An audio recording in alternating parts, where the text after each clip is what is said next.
We're following breaking news on the northeast side of Indianapolis. Right now, police are investigating a deadly crash.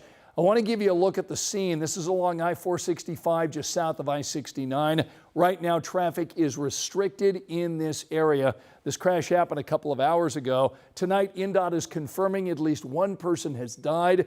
Now, we've reached out to Indiana State Police to try to get some clarity on what led up to this wreck. We're going to follow this story for you overnight. You'll see all the breaking developments on Sunrise beginning at 4 a.m. A century-old abandoned church here in Indianapolis has been the center of a heated debate. Should the designated historic site be torn down or saved? Alex Almanza is at a meeting tonight where the city's Preservation Commission weighed in. In overwhelming support, the Indianapolis Historic Preservation Commission voted in favor of keeping the abandoned Holy Cross Catholic Church standing, though church leaders say that the burden of upkeep is ongoing. The church, closed for nearly a decade, has become a shell of its former self, fenced off, boarded up, and deemed unsafe to enter. Parish leaders at St. Philip Neri say they've spent nearly $80,000 last year alone just to maintain the vacant site, nearly 20% of their annual budget. They argue restoring the century-old church would cost as much as $8.5 million, while the property itself is worth only about $1 million. Well, we're disappointed with the way the vote went today. This is a continued infringement on St. Philip Neri Parish's religious liberty, and we don't think the city should insert itself in a church's prayerful discernment about how to steward its own property. But many neighbors and preservationists told commissioners demolition isn't the only answer. They point to other Catholic churches in Indiana that have been sold and reused and say Holy Cross deserves the same chance. It is not merely a collection of carefully stacked brick and stone. It is the memories of those who grew up within its walls. It is the soul and symbol of the neighborhood that surrounds it and which bears its name. Ultimately, commissioners agreed, claiming the parish hadn't shown an effort to find a buyer or explore reuse. They voted unanimously to reject demolition. Now that Indianapolis leaders have voted to keep the building standing, church leaders say that they plan to appeal, which would kickstart a months-long process. In Indianapolis, Alex Almanza, 13 News. Tonight at 11, we want to take a closer look at the impact of funding cuts to a program that helps Hoosiers pay for childcare. People gathered at the Rumpus Room Play Cafe in Mooresville this evening for this discussion. The Indiana Family and Social Services Administration announced the cuts to the Child Care and Development Fund last month. This is a federal program that helps low-income families afford child care by making it more available and affordable.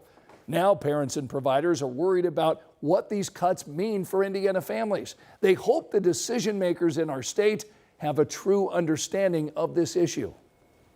The more people that are talking about it, we're going to get the buzz going. And it's just going to get the legislator to look and say, okay, wait a minute, let's really look at childcare. Because a lot of them, I don't think they really have children in childcare anymore. So I can't really, honestly, I can't fault them.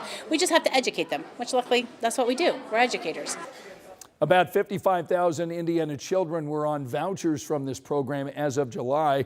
That's a drop from the 68,000 that we saw in December of 2024. Plans for a massive Google data center are now officially off the table. Representatives for the company withdrew that petition today. They announced plans to do that before a critical vote by the City County Council last week. The company could re-petition for the rezoning after 3 months. That clock started today. Hoosiers living near that proposed site in Franklin Township signed petitions and protested to keep Google from moving in. A mother charged in the death of her 2-year-old son was just denied unsupervised contact with her daughter. Investigators say Kiera Bickett's son died in June after he shot himself with her gun.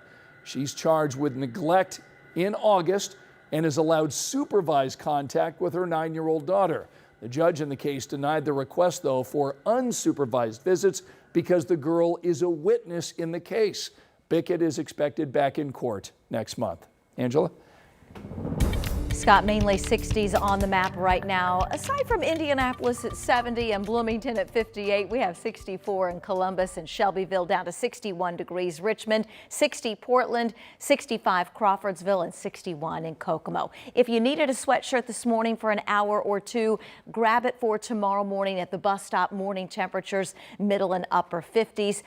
Some sun, some clouds tomorrow afternoon, highs in the low to mid 80s, and we've got several more days in the 80s before we look ahead to a big change coming.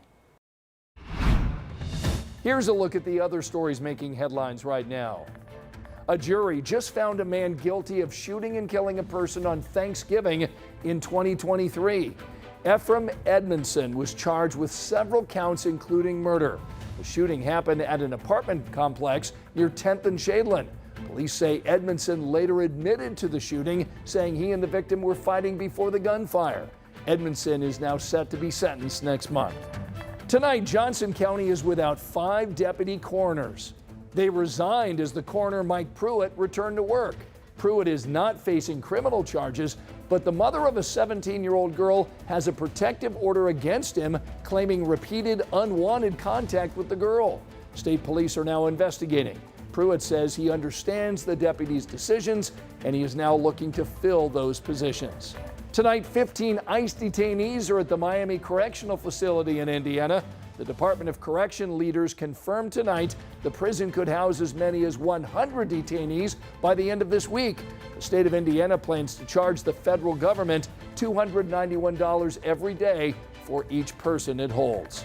The city of Indianapolis is expanding its mental health response team.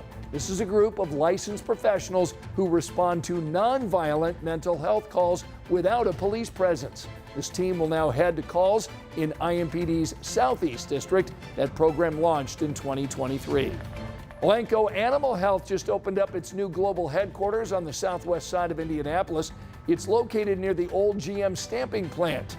The plan is to partner with other organizations to build research institutes, pilot facilities, and labs. Remember, you can find all of our latest local stories anytime on our 13 News app. Right now, the U.S. government is shut down, and U.S. senators are out of the office until Friday. So this means this shutdown will last until then, though probably longer. Tonight, Ryan Nobles is looking at the impact on Americans as lawmakers remain at an impasse. Tonight, on day one into a partial federal government shutdown, Democrats again blocking a Republican funding bill that would reopen the government. How does this end? Well, it ends when the Senate Democrats pick this bill up, passed by the House of Representatives, and vote for it. But Democrats first demanding reversals in GOP changes to Medicaid. The Republican health care crisis is immoral in nature, and Democrats are fighting hard to reverse it. While the White House pointing to a new poll showing 65% of Americans say Democrats should not force a shutdown if their demands are not met. For the first time since the Democrats have been in politics, they're now saying that unless we get every policy item that we demand, we're going to shut down the people's government. They're trying to take a hostage, and we're not going to let them. So far, Democrats say their supporters, including federal workers, want them to hold firm. How nervous are they that it could last a long time? Yeah, they may be the strongest group yet saying, you got to push back. Now, the question will become, will they have that same view 3 weeks from now? I don't know. But 3 Democrats today broke ranks, voting with Republicans to keep the government open, including Nevada's Catherine Cortez Mastro. Do you think your leadership needs to do more to get in the room and start those conversations? I think both sides. I think the American public is looking at Congress and saying, what are you doing? We solve these problems. That's where we should be. While Social Security, Medicare, and VA benefits will keep going out, President Trump's budget director, Russ Vought, told House Republicans layoff notices for federal workers could come out later this week. Those that aren't laid off could be furloughed or work without pay. We're not getting paid for the work we're performing. We're nervous about making ends meet. And the American people are also nervous about what a government shutdown means to their earned benefits. That was Ryan Nobles reporting. Now, we asked Indiana Governor Mike Braun about options for Hoosiers affected by this government shutdown, and the governor told us this. The federal leaders will have to find ways to do things better or do with less. The governor also called Indiana an entrepreneurial state, saying it wasn't as dependent on the federal government. We will get through it, and the issue is that's not sustainable. So if Indiana does lose some benefits in the short run, if it's essential, we would look at maybe doing something to keep it in place. But we run a good operation that lives within our means. The federal government does not.